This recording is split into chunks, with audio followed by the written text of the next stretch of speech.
Hello and welcome to this run of sessions where we're going to be exploring what a successful transition to digital assessment looks like. In today's session, we're going to be setting the scene and looking at approaches and strategic principles. My name is Shaun Crowley. I am the Director of International Business Development for AQA Global Assessment Services. I'm joined in the studio by Ben Rockcliffe, who is Director of UK Business Development for AQA Global Assessment Services, and Gemma O'Brien, who is National Programmes Manager for AlphaPlus, which is AQA's independent consultancy and projects unit. I'll also be joined by a panel of experts from AQA Education, AlphaPlus and Inspera Assessment. Gemma, can you tell us a little bit about what you think we mean by digital assessment? It's probably more accurate to say technology-enhanced assessment. We can use technology to help author items, to create content for assessments using platforms such as GradeMaker. Technology-enhanced assessment can extend to the learner experience of the assessment. Are they taking it on screen, via a tablet or some other kind of digital mode? But we also, when we talk about digital assessment, we can think kind of more in a more innovative fashion than that, to allow for adaptive assessment approaches such as the online personalised assessments that AlphaPlus deliver in Wales. Now these are online, adaptive, formative assessments that are taken by all learners in years 2 to 9 in Wales. They're intended to be taken twice a year. And a really key part and advantage of this assessment programme is that it provides a really good experience for learners. Because the questions are adaptive, the next question that the learner receives in the assessment is based on the answer that they gave to the prior question. This means that they receive a question that aligns with the previous answer that they presented, and this means that the assessment can be more motivating for the learner. They're not going to be presented with a question that they can't answer, which obviously is a more positive experience for a learner as they work through an assessment. Thanks, Gemma. So it's good to hear about the example from Wales.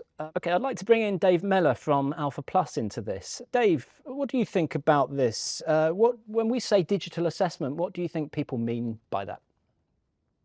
Okay, when you think about digital assessment, when you think about assessment full stop, most people think of high stakes examinations. But actually assessment's much broader than that. It's not just the summative stuff at the end, it's the formative assessment. It's assessing how learners are learning and identifying any gaps in their learning so that you can then use the information to improve the teaching and learning for the pupils, the students. The real advantage of doing on-screen digital assessments over pen and paper is that you can set the assessments up to mark automatically so that the teachers don't have to do the marking. So that reduces workload, but also it improves consistency because everyone marks the same standard that way. And you can give instant feedback to the learners and to the teachers. So there's a huge advantage in using digital assessments for formative purposes. I'm going to bring in Simon Trevor from Inspera Assessment. Simon, can you give any other examples of how digital assessments are being used? We're seeing digital assessment being used all over the world for various different applications. So a lot of awarding organisations are looking at it for high stakes assessment. So for summative assessments at the end of courses, for example, age 16, age 18 school leavers. But we're also seeing it being used for a lot of other purposes. So particularly to aid teaching and learning for formative assessment purposes, putting learners in control of when they want to be able to sit formative assessments so they can get feedback on their progress to inform the next stage of their learning. Then there's diagnostic assessment as well, putting organisations, whether that's schools, centres, awarding organisations, in control of being able to diagnose how are students progressing through their teaching and learning journey in order to help schools direct the teaching experience, in order to inform parents, for example, how their students are progressing through their teaching and learning. So there's a whole range of different applications there. So let's now talk about the opportunities afforded by digital assessment. So if I'm a government and I'm thinking about transitioning to digital assessment, what should I be thinking about? Where do I start? You should be thinking about your assessment purpose first of all, because that's going to drive everything that follows through in terms of your assessment approach. We can think of kind of two key assessment approaches to begin with. The first one is a summative assessment approach, so that's identifying whether a learner has met a standard at the end of a period of professional learning or a course in a school or a university or wherever it may be. The other one is a formative assessment approach, so that's ongoing assessment that takes place on a regular basis to understand how what progress learners have made in their learning, to check understanding and confirm what they know and they don't know, so that the teacher can adapt their approach accordingly thereafter. So with a summative assessment approach, the digital assessment allows the opportunity to offer those assessments at scale to large numbers of learners and process those results quickly. There's the opportunity to bring in new question or item types, to bring in new media. So if we're thinking of modern foreign languages, integrating the speaking, listening through videos and sound files is something that can certainly be accommodated. And those opportunities will vary depending on the subject that you're looking at. For formative assessment, learners clearly all progress at different rates. And so the formative assessment needs to be adaptable and accommodate for learners at the different levels of attainment that they've achieved. So the teacher can quickly identify which learners are ahead, which learners are kind of performing as you might anticipate, and those learners who might need some additional intervention in order to support them and help them bring them up to level everybody else.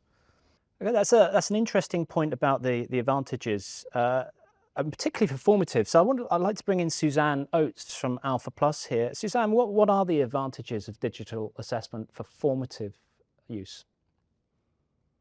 So in terms of formative assessment, there's a real opportunity here to create assessments on screen that are engaging for learners. So we can use things like animations or simulations.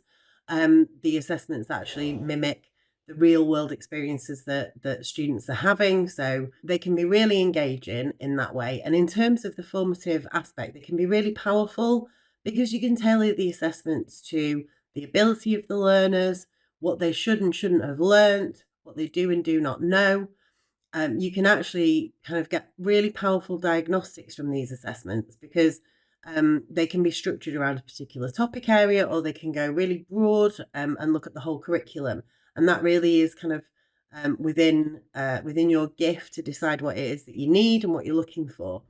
And because a lot of this content is marked online, we can actually do real-time reporting and give feedback straight away, which means you can start with diagnostics and interventions immediately as soon as you get that feedback.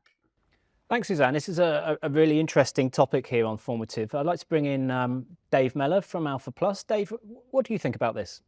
The other advantage of using digital for formative assessments is that you can design your assessments in a completely different way. Instead of everybody having exactly the same questions, you can design your assessments so that they're what's termed adaptive. So everyone starts with the same questions. And then if you answer the questions well, you might get some harder ones. And if you struggle to answer the questions, you might get some easier ones. And you can tailor your assessments to meet the needs of the learners.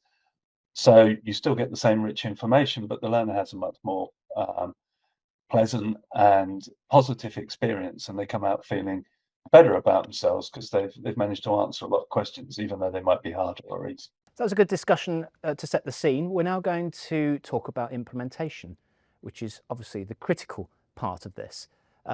What does a successful implementation look like? And I'm going to start with you, Gemma. What should be considered around implementing digital exams? A really big consideration is infrastructure. And also kind of, I won't say the buy-in of stakeholders who kind of understand and are aligned to the overall mission of the assessment programme. A really important aspect of the rollout of the online personalised assessments in Wales was a digital education initiative. This assessment programme was introduced as part of that, coupled with investment in infrastructure in schools, which then made it possible for the assessments to be delivered online. So I think the infrastructure, removing barriers to access to the digital assessment system or platform or whatever that is, whatever that looks like, is really, really important. But also just having your key stakeholders understand the purpose of the assessment, the benefits that it will offer. The other consideration, I think, is having a realistic and pragmatic outlook and a well-considered appetite for risk, thinking through how you'll mitigate against any risks that occur, and also you know, how you will deal with any barriers that are presented in terms of implementation. It's really, really important that you recognise that moving to a digital assessment system is a really ambitious endeavour. It's technically very complex, as well as managing all the kind of stakeholder inputs around the assessment, whether that's from learners understanding how to use the system, that's obviously a really important part of it, to will there be changes in the curriculum that will accompany the move to this digital assessment system? How will that be understood by teachers, by parents, by other stakeholders? So yeah, articulating the benefits, but also being very clear about the risks that are presented by the move to such a system, and thinking through carefully how to manage those proactively as you move to a digital assessment system. Thanks, Gemma. You talked about infrastructure as well, so I'd like to bring you in, Ben. When we think about infrastructure, what do we mean by that? What do we need to prepare for? I think we're thinking about the things that are required in order to deliver the digital assessment. So if we're thinking about schools, effectively it's making sure that there are enough computers in the school for the pupils to be able to take those assessments. Then not only that, but the school has the capacity and ability to deliver those assessments on screen and online for the most part as well. So what is the minimum level of broadband that's going to be required? What is the minimum level of operating system that will be required to deliver the assessment, and making sure that all of those things are in place.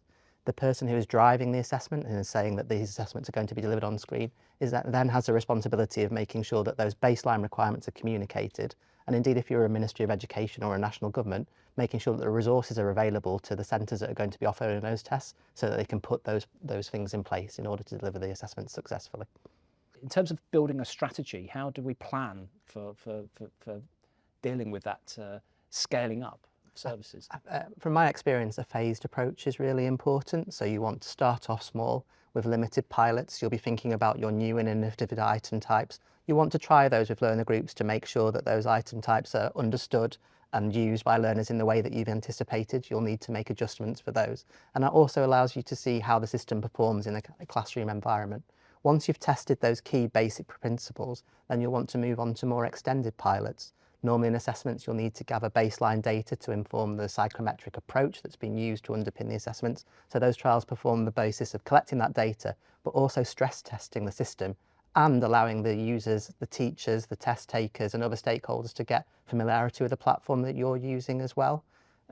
We see that having widespread trials as you launch an assessment is a great way of test piloting the assessment, so that hopefully by the time you go live, everybody's had a chance to experience the assessment platform and feels broadly familiar with how it's going to work. And it can be really great for flushing out issues as well. So I know of assessments where we've trialled the learners logging in, and we've found that we've looked younger learners, for example, where the user ID and the password is quite complicated. They just struggled. It took lots of time for the teachers and the learners to be able to log into the assessment itself. So it created quite a barrier, lots of questions and things that needed to be dealt with by the help desk that were supporting those assessments. We took that learning, were able to make the password secure, but use more memorable words, more simplified usernames to help ease the access into the test. And we wouldn't have been able to anticipate those or identify those necessarily beforehand. So it kind of smoothed the pathway into the actual operationalisation of the live assessments.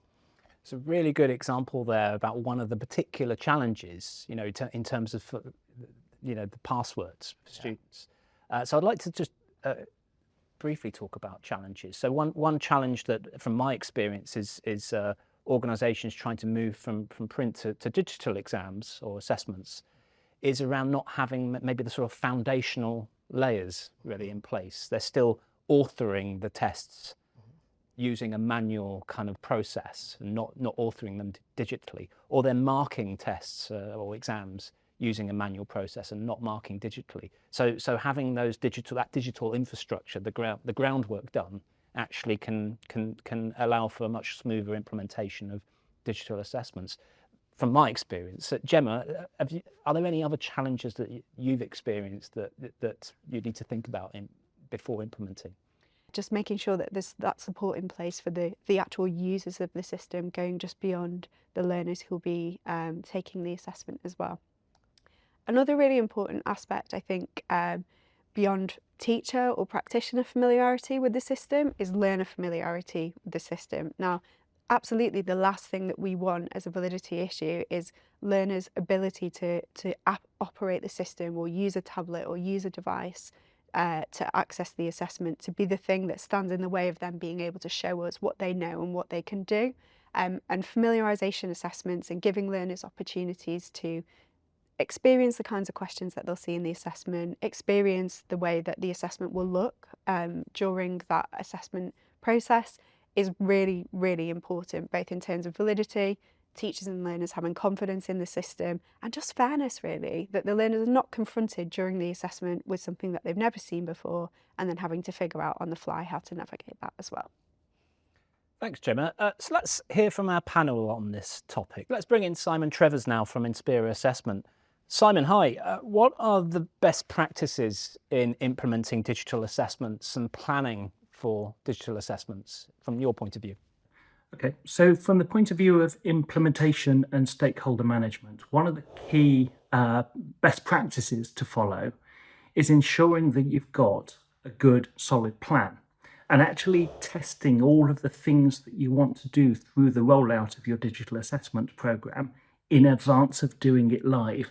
Now, there's lots of different ways in which you can de-risk those types of processes. So going big bang on a high stakes assessment for 1 million students all on the same day probably isn't the best way to do it, because you need to check that schools or the centres have got the equipment, that they understand how to use the software, that the students themselves or the test takers themselves, depending on the terminology you choose to use, understand how to use the assessment platform.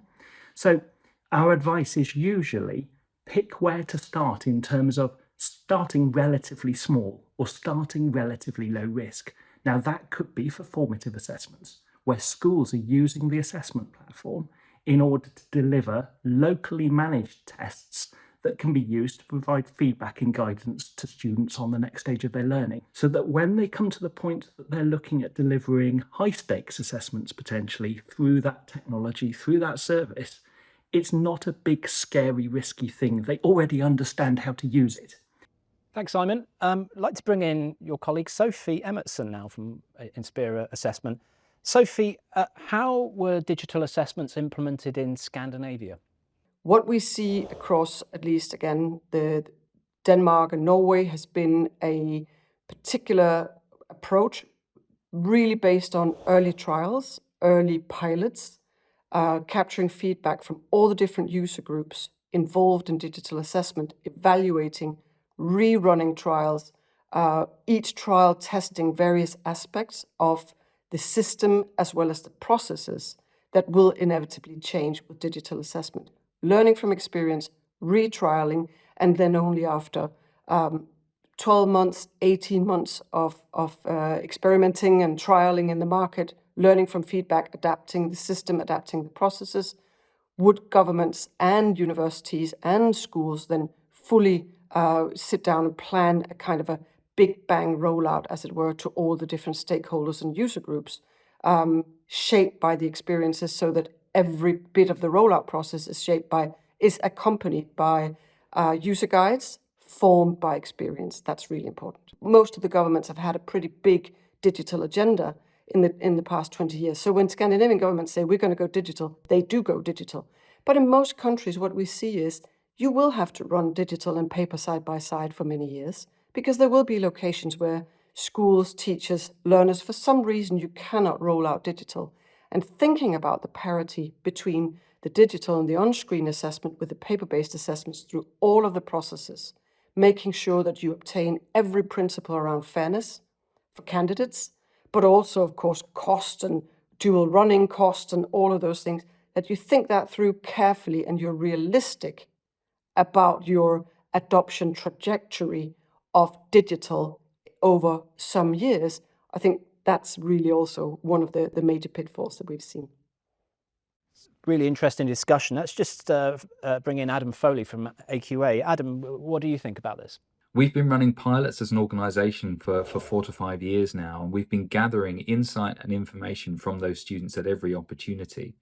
So to give an example, we've run pilots with various different subjects, and at the end of the test, we then have a roundtable discussion with the students to really understand what they like about the test and what they have concerns about.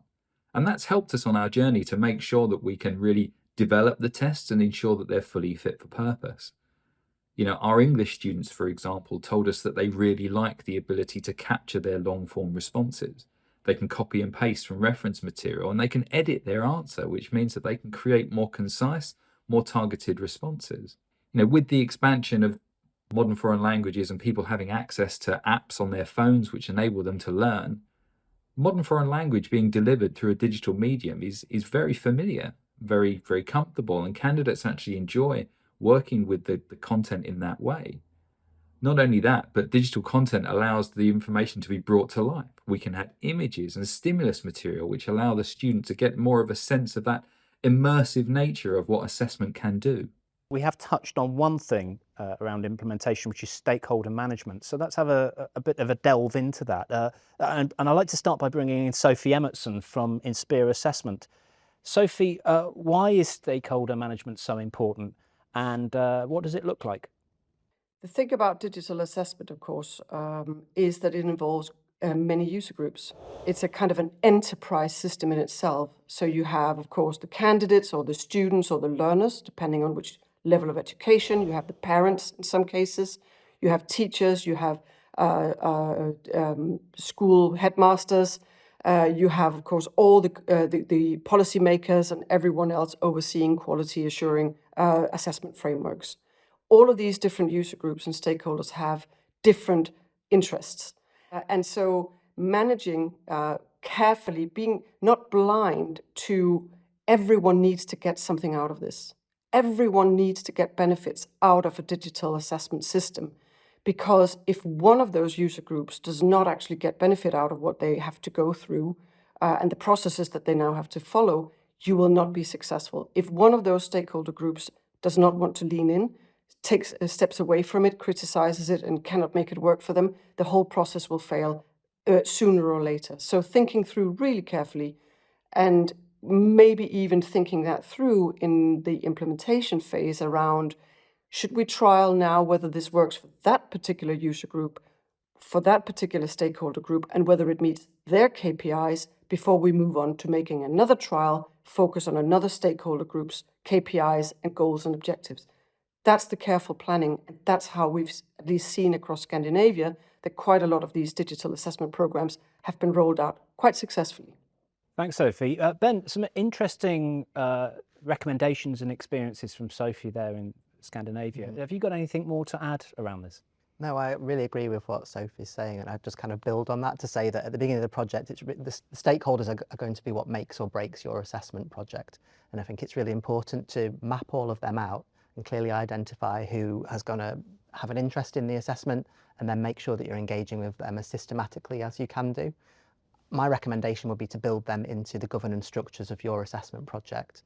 It's important that they all have a voice and that they're all contributing and making sure that the messages are clear to their particular needs. So for the kind of overarching purpose of the assessments, you might want to have some sort of project board, project committee, who really retains the clear vision of what the assessment's seeking to achieve and bring about, so that they can keep you true to that vision. But alongside that, there'll be other people who'll be involved. So teachers, I'd recommend having some sort of teacher user group where they can interpret your support, your materials, and make sure that they are understanding in the way that you anticipated. They can potentially provide a check and balance and make sure that you're not producing something that is going to be interpreted in a way which is really different to the way in which you'd intended. And similarly, learners as well. A learner group, a learner voice within the project can be really important. Something that can be really successful in terms of driving continuous improvement in a digital assessment programme is thinking about how are users experiencing the assessments, what do they like, what kind of feedback are you getting from users in terms of their experience of the assessment, and how can you use this to drive continuous improvements to make sure that learners have an excellent assessment experience via your digital assessment programme. And also to recognise that, you know, to a large extent, a lot of digital assessment programmes will be doing something truly groundbreaking and new within an education system, and recognising that actually perfection is probably not an achievable goal, but you can certainly drive improvements into the system to make it even better over time and align with the needs of users and stakeholders. Thank you. So just to summarise then, let's take a few of the points that we've looked at in this session. In summary, Ben, I'll start with you. What's the highest priority thing we need to think about when it comes to planning, implementing digital assessments? I think we need to keep the learner or test taker in mind at all times throughout all of this process. You know, we've talked a lot about the various facets and things that go into an assessment, but at the end of the day, when it comes down to it, an assessment is one learner sat in a room taking a test, an assessment in whatever form it comes, and all of the things that we've been talking about will culminate in that event. We need to make sure that that experience remains purposeful, but also enjoyable as possible as it is for a test to be enjoyable for a learner, and so that they feel like they've been able to demonstrate their abilities in the best way that they can. So I'd like to ask Dave Mellor from AlphaPlus. Dave, in summary, what do you think is the main reason for moving forward with digital assessments? You know, the big question. I guess the key thing for me is, why are we using pen and paper in schools when the real world doesn't use pen and paper anymore? Yes, students still need to be able to learn to write in primary phase, no problem with that. They still need all the fundamental skills, but when you get we should be exploring, why aren't we teaching kids how to touch type? You know, that's a much more powerful and much more useful skill, rather than people hammering away with 2 fingers on a keyboard. You know, we need to think about the world that they're going to grow up in, and digital assessment is part of that. I'd like to bring you in now, Adam Foley from AQA. Just in summary, what do you think the key benefits are of implementing digital assessments? I think there are many benefits for implementation. You don't have to look very far in the media to see where there are challenges in schools around investment of time, and teacher retention rates are actually quite poor in the sector at the moment. And digital solutions can enable us to tackle some of those challenges head on, really making sure that we can support our teachers both inside and outside the classroom. Allowing students and teachers to use digital products in the classroom means that teachers wouldn't have to do quite so much marking, because using products like AI and different forms of assessment can enable the teacher to not only understand the student's performance, but be able to provide them with insight about their strengths and weaknesses. And all of this comes together to be able to ensure that we can provide really targeted interventions. And if we can put those interventions and that insight into the hands of our teachers, we know that our students will do better. And that's ultimately what our objective is here. Well, this has been a really fascinating discussion on the scene setting and approaches and strategic principles for moving to digital assessments. I'd like to thank everyone in the studio today and who's joined us virtually as well. And I think it really sets us up on good course for future discussions on digital assessments.